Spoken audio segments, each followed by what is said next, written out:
Hello everyone, welcome back to the next vlog installment.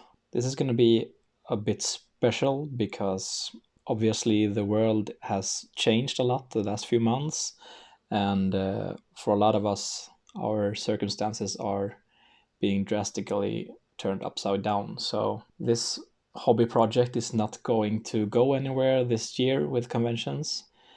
It's mostly gonna work as my own motivation to finish my AvP components.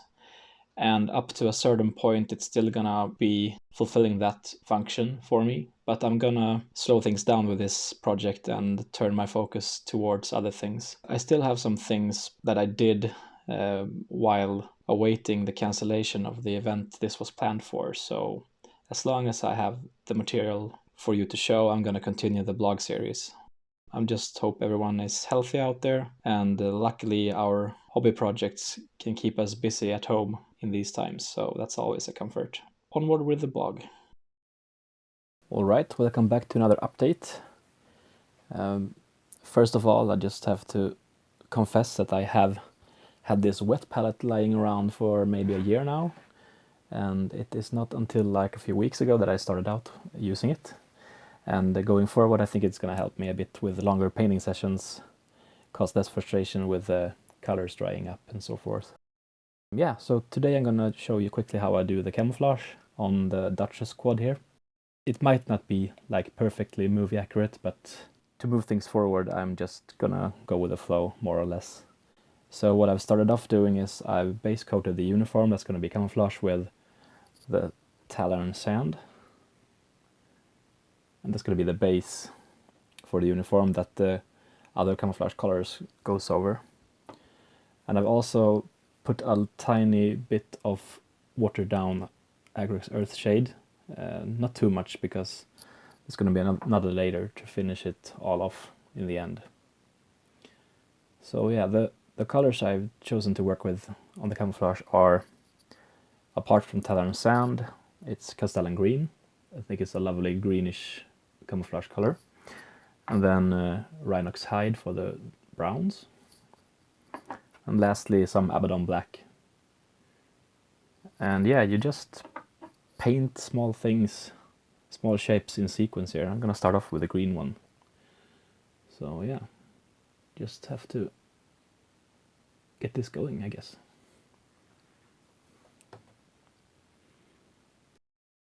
The first greenish strokes on the camouflage.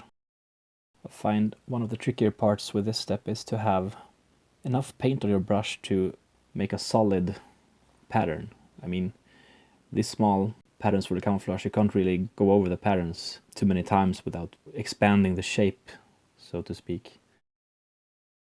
Try to spread them out and make the patterns not too circle shaped and make them as irregular as I can. Kinda drawing them out in two separate directions, maybe three at times. Try to leave just enough room for all three colors. I mean, it's not too bad to go over it once again if you feel you messed up, like I probably will do. I think I want the green camouflage to have the majority of coverage for the uniforms. It feels like it should have been that the green should have priority over the other ones, but just slightly. As I said, the worst part is just making shapes you feel look realistic and yeah, not too even. Should be like a bit spread out. Such a dark miniature, so it might not show very well on these lighting conditions, but yeah.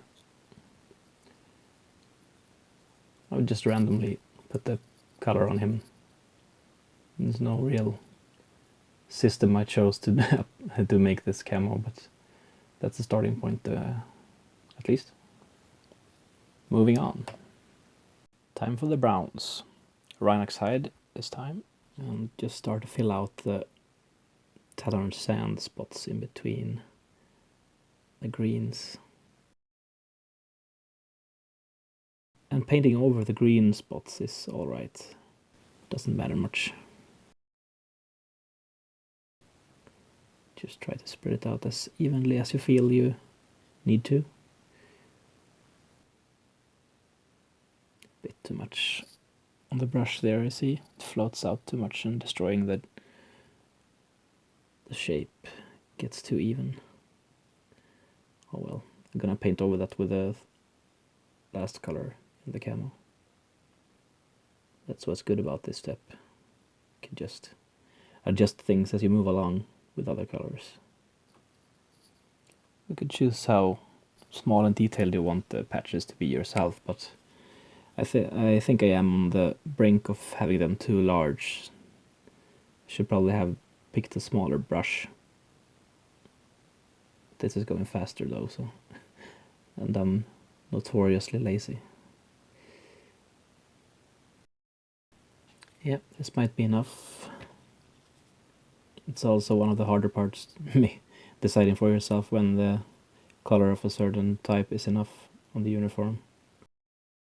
With a black as the final type of color, I think it's gonna be darkened enough. Even if I feel like I want to have more browns, the blacks will probably even out darker areas. Yep. Moving on. Okay, final color before the shading on the uniform. The blacks. Now is the time to finalize the pattern to make all the three colors as spaced out as you want them to be. And of course you can always go over it. If you are not pleased with certain areas, just use Teller and sand again. Or just paint it over with another color to even it out. Okay, this wasn't exactly the consistency of paint I wanted. I need to improve it. Okay, there we go. Yeah, starting off again. If there are some patches with more amounts of Talon sand showing, that's where I'm gonna fill it first of all. That's also why I choose to paint in this order, because the lighter base of Talon sand makes it simpler to cover everything on one layer with the darker colors. So the darker colors can hide all the possible mistakes you might have done earlier. Shouldn't be too excessive though, the black really cuts through. I feel I lack some greens actually. Might do a second coating of that. This is so far the biggest reason I like the wet palette, because the green color is still fresh on the palette. I mean, it hasn't dried out. You can just keep working. That's awesome. So right now I'm just filling in some more greens where I think it might be needed. Just look at the general pattern, and if some spaces have less green in the vicinity, just put some more on it. Getting a bit nervous because I don't want to mess up the pattern either, so don't overdo it, don't overthink it. Stressing me out a bit.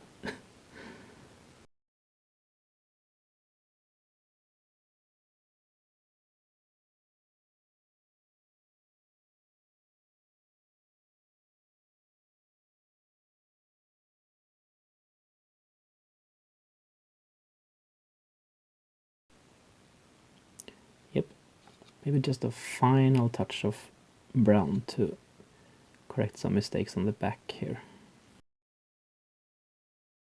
And again, wet palette is the best.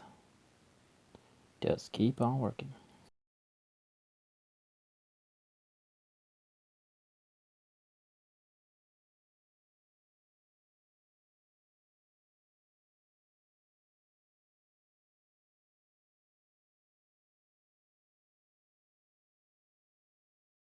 It might not be the best ever paint job, but I consider myself average at best anyway, so I'm gonna be known as a lazy half-assed painter. Yep, we're gonna stop there. Just make the final coating of some wash. Agrex Earthshade. Coating it with some Acrylic Earthshade, then diluting with water. It's not gonna do much, but it's gonna help blend the three colors at least some more into each other and fill out the lower shadowy parts better.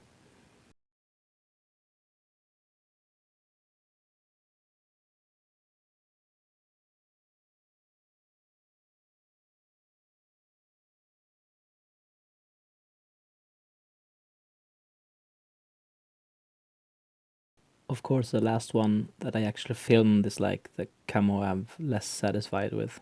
Yeah, just figures. But here you can see him at least.